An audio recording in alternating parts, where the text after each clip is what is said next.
Argentina জাতীয় দল নভেম্বরে অ্যাঙ্গোলার বিপক্ষে ফ্রেন্ডলি ম্যাচ খেলতে পারে।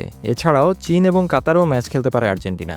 বিশ্বকাপ বাছাই পর্বের পর অক্টোবর ও নভেম্বরে আর্জেন্টিনার 4টি প্রীতি ম্যাচ খেলার কথা রয়েছে।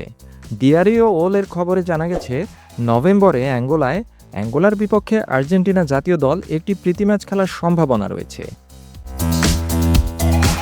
স্বাধীনতার 50 বছর উদযাপনের জন্য এটি অ্যাঙ্গোলার বিপক্ষে একটি প্রীতি ম্যাচ হবে।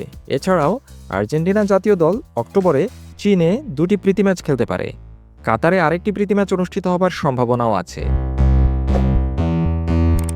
অ্যাঙ্গোলার লুয়ান্ডায় নভেম্বরের 11 তারিখ ম্যাচটি অনুষ্ঠিত হতে পারে। সেক্ষেত্রে এটি হবে আর্জেন্টিনার কোনো সিনিয়র দলের প্রথম অ্যাঙ্গোলা সফর।